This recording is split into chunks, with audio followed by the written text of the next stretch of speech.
Assalamualaikum warahmatullahi wabarakatuh. Hari ini saya akan ke Kota Pekalongan menghadiri acara rapat kerja Robito Alawiyah Jawa Tengah dan DIY. Mari ikuti perjalanan hari ini menghadiri rakerda. Semoga semuanya diberi kelancaran dan kesuksesan. Amin. Jangan lupa subscribe, like, dan share. Bang Saleh. Matur nuwun. Assalamualaikum warahmatullahi wabarakatuh.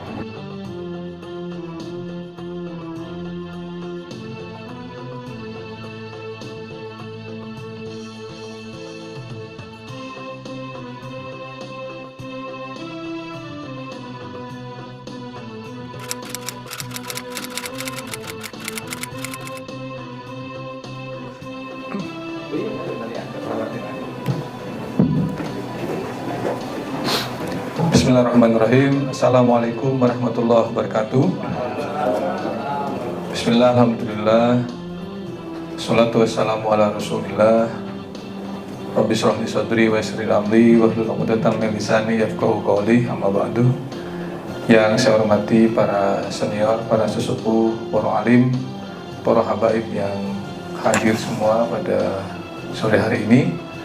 Baang yang Ketua Robito Alawiyah Jawa Tengah, dan juga para senior, para penasehat, dan seluruh hadirin peserta rapat kerja daerah yang saya hormati dan saya banggakan. Pertama-tama marilah kita panjatkan puji syukur alhamdulillah kehadirat Allah Subhanahu wa taala, karena atas rahmat dan hidayahnya kita bisa bertemu bersilaturahmi dalam keadaan sehat walafiat pada sore hari ini. Bapak sekalian yang saya hormati, kami dari DPRD Provinsi Jawa Tengah bersama Kesbangpol, mungkin Pak Herudin besok datang ya Pak ya? Besok mungkin Pak Herudin hadir. Intinya adalah kita sekarang ini sedang menghadapi satu ancaman Pak. Ancaman yang kita hadapi sekarang itu tentu adalah adanya globalisasi, adanya keterbukaan, yang itu kejadian kita pada hari ini bisa langsung dilihat melalui media apapun sekarang ini. Bahkan rumah kita pun sekarang ini bisa cek di Google Earth, cek alamatnya ini, langsung ketahuan Pak, atap rumah saya itu begini, masuknya dari sini, sudah ketahuan. Jadi kita sudah bersepakat bahwa masalah keislaman dan keindonesiaan ini kan adalah satu. Saya kira Robito juga sama, NU juga sama, Muhammadiyah juga sama, partai politik saya juga, Golkar juga sama, bahwa yang namanya Indonesia dan Islam itu adalah sudah satu. Istilahnya ada pihak-pihak misalnya dari luar yang berusaha bahwa wah ini kelompok Islam, ini kelompok nasionalis. Menurut saya itu sudah bukan zamannya lagi.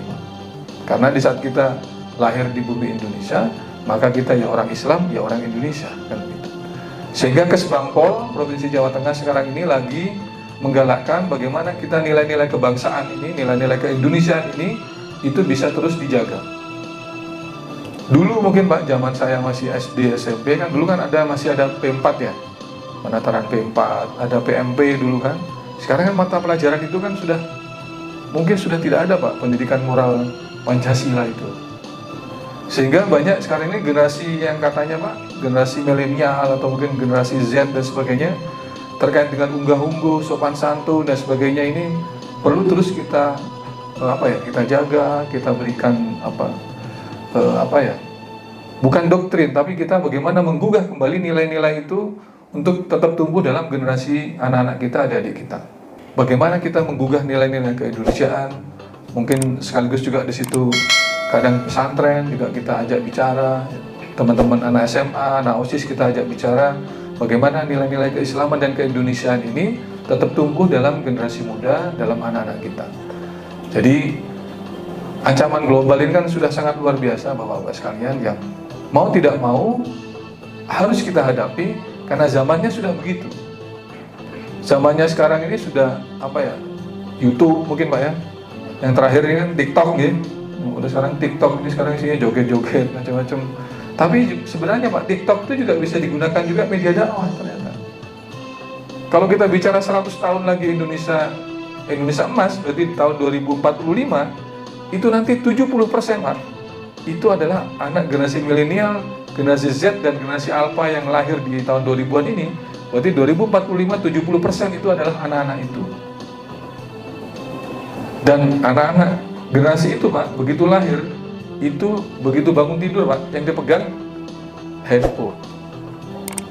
Yang dipegang, yang ditanya bukan bapaknya kemana, ibunya kemana, enggak Pak, yang saya handphonenya dulu.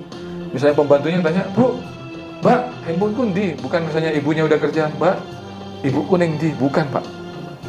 Nah itulah generasi Y sama Z yang besok akan 2045, 70% itulah generasi kita Pak, anak-anak kita itu. Artinya apa? Harus ada perubahan juga kita Pak, paradigma kita ini dalam mengelola organisasi. Kalau kita konteksnya Islam dalam media dakwah juga harus ada perubahan, karena zamannya pun juga sudah berubah Pak. Nah, besok di tahun 2045 itulah 70% warga negara kita, generasi-generasi itulah yang akan menjadi pemimpin-pemimpin itu. Sehingga pemikiran-pemikiran bagaimana kita meningkatkan nilai-nilai terkait dengan keindonesiaan, nilai-nilai keislaman, itulah yang harus kita masukkan terhadap anak-anak kita dan adik-adik kita. Jadi sekarang ini Pak, di Google harus banyak-banyakan masuk membuat konten Pak. Karena kalau tidak, sejarah yang ada di buku-buku itu kalah dengan yang ada di Google. Pertanyaannya, yang ngisi di Google itu siapa? Kita atau siapa Pak? Misalnya termasuk juga terkait dengan ajaran-ajaran Islam misalnya.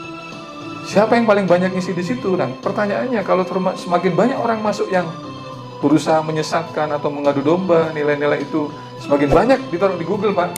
Sekali kita pencet Pak, misalnya nyari apa tuh, yang keluar yang sesat itu, bukan yang kita buat. Apalagi kita kok anti teknologi, kita nggak pernah membuat itu.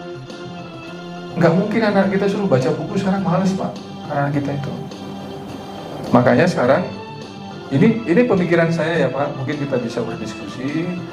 Tapi algoritma Google, algoritma yang ada dalam digital kita itu nanti akan dipenuhi dengan pendapat-pendapat seperti itu. Nah kalau kelompok-kelompok misalnya Islam, Robito, NU, Muhammadiyah tidak membuat kajian-kajian atau tidak mengisi ranah itu dengan sesuai dengan akidah, sesuai dengan yang benar, maka yang muncul adalah narasi-narasi yang seperti itu Pak. Jadi kira-kira sekarang aja sudah begitu Pak. Narasi-narasi seperti itu akan terus muncul baik di YouTube, di Google, atau di Instagram, di TikTok. Kalau kita tidak rajin membuat seperti itu, yang muncul nanti narasi seperti itu. Misalnya sekarang NU, alhamdulillah Pak, ada Gus Baha, misalnya gitu ya. Gus Baha direkam, dimasukin ke YouTube, sehingga kalau misalnya kita pengen dengerin kajian ketik kita di YouTube, muncul misalnya gitu. Gus Baha judulnya apa, misalnya gitu ya. Kita misalnya teman-teman NU agak terbantu karena ada YouTuber juga di situ. Tapi kalau ormas-ormas lain juga tidak mengisi Pak kanal-kanal itu, nanti yang mengisi orang lain Pak. Karena sekarang yang paling atas Google itu yang paling muncul, itulah yang paling dicari. Kalau misalnya dicari itu bukan yang kita pikirkan, bukan yang kita buat Pak, nanti anak-anak kita isinya ya nggak jelas itu. Jadi mari kita berdiskusi, bukan lagi buku Pak, sumbernya adalah Google, sumbernya adalah TikTok, sumbernya adalah YouTube. Kalau kita tidak juga membuat YouTube, tidak membuat di Google ngisi, di TikTok kita juga nggak membuat, maka orang yang membuat itulah yang akan mengisi ruang-ruang yang akan dibaca oleh anak-anak kita, adik-adik kita. Saya kira itu Bapak Ibu apa yang bisa dapat saya sampaikan. Sekali lagi saya terima kasih dan saya mohon maaf apabila ada hal yang kurang berkenan. Ini hanya wacana yang saya berikan ke Bapak semua, tapi wacana ini insya Allah juga berdasarkan pengalaman dan berdasarkan literasi yang saya baca. Semoga bermanfaat dan kurang lebihnya saya mohon maaf. Walakum minkum wabillahi taufiq wal hidayah. Assalamualaikum warahmatullahi wabarakatuh. Maka rapat kerja daerah Lombok, kemudian saya nyatakan di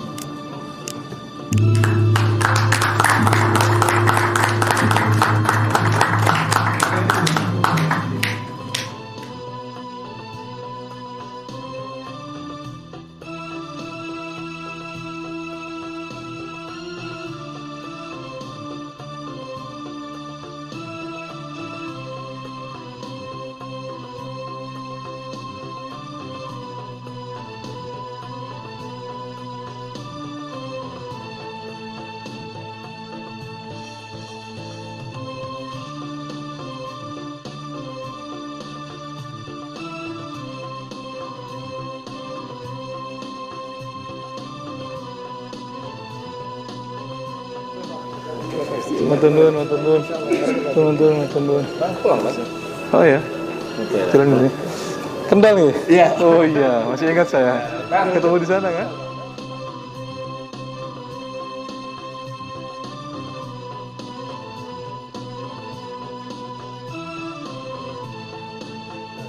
Di Sukoharjo ini. Oh, oke. Makassar di wilayah Sukoharjo. Kita ke pensi bisa gabung di semuanya. Oke. Sukoharjo, rumah saya di Sukoharjo. Ini kita di kafe Novan itu. Oh iya, siap. Bikin majelis taklim apa di situ, anggap aja maulid di situ. Ya. Bisa nanti kita perpanjang. Kalau sendiri kita membaca desa, berdua tadi berdiskusi. Ini sudah 3 lebih atur strategi. Gitu. Iya. Oke ya, jalan dulu ya. Oke, assalamualaikum.